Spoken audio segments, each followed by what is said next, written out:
Hey guys, real quick, I want to plug my two new channels, Say Hello Goodbye Gaming and the Fanily Family Vlogs. I'm going to have the links in the descriptions, and if you could please go subscribe, give me some love over there, I'd appreciate it. So, after posting my Kubo line theory, I had several requests to figure out who the Moon King's wife was. And after some light digging, I have an answer that makes Kubo and the Two Strings a little more interesting. I'm gonna pronounce everything horribly, I'm sure, because it's really hard for me to switch in between Japanese and English mode. Once upon a time, Tsukuyomi no Mikoto, the moon god, decided he needed a wife, and thereby married his sister Amaterasu, the goddess of the sun. In many cultures, children are considered the property of their father, so it makes sense that all of the Moon King's children are moon-related goddesses and not some weird Twilight goddess hybrids. Also, as the folklore goes, Amaterasu was infuriated when Tsukuyomi killed the goddess of food. That's really the only important part of that story, but since I had to read it, you have to hear it.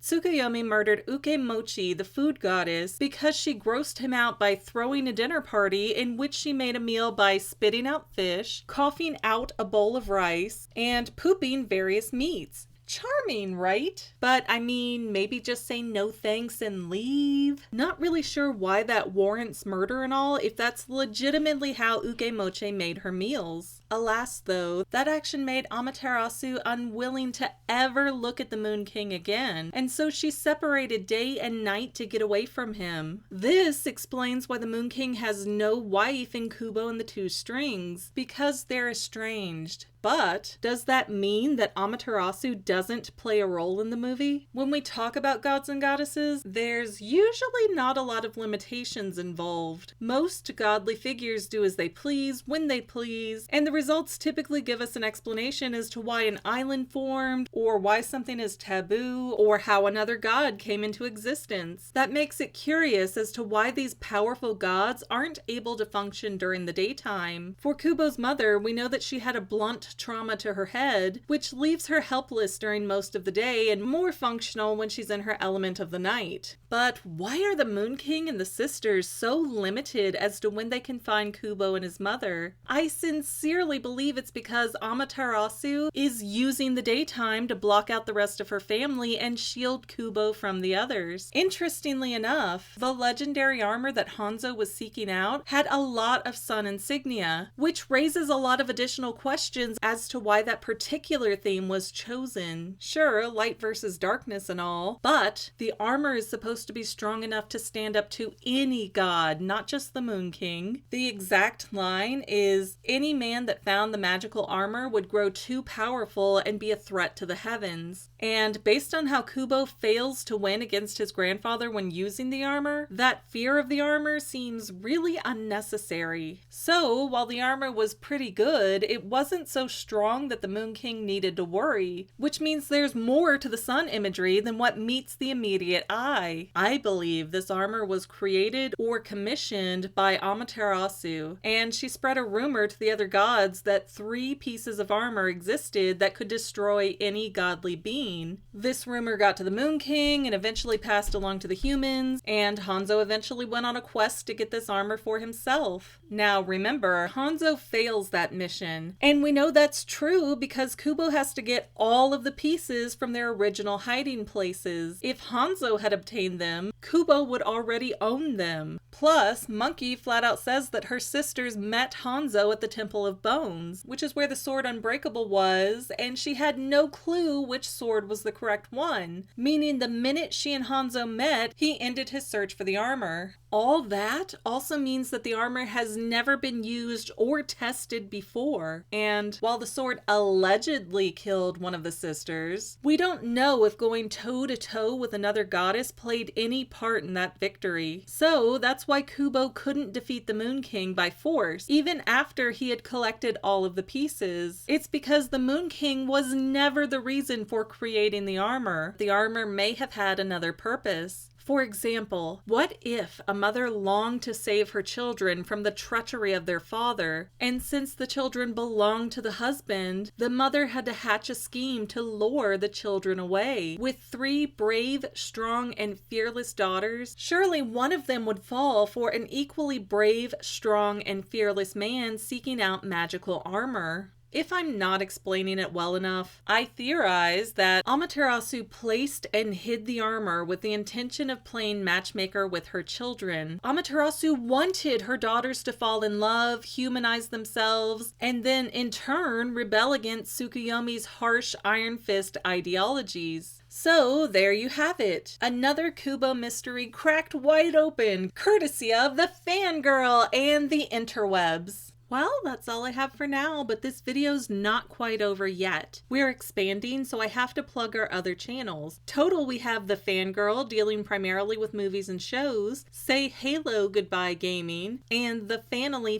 Vlogs. Links are in the description, and we would love to see you at all 3 channels. Okay, I think that's it. So thanks for watching, and I hope you enjoyed enough to like, subscribe, and share this video. We have tons of material across our various channels that you are fully encouraged to go check out. And if somehow you can't get enough of me, please connect with me on Instagram at sayhalogoodbye or Twitter at @the_Fanily.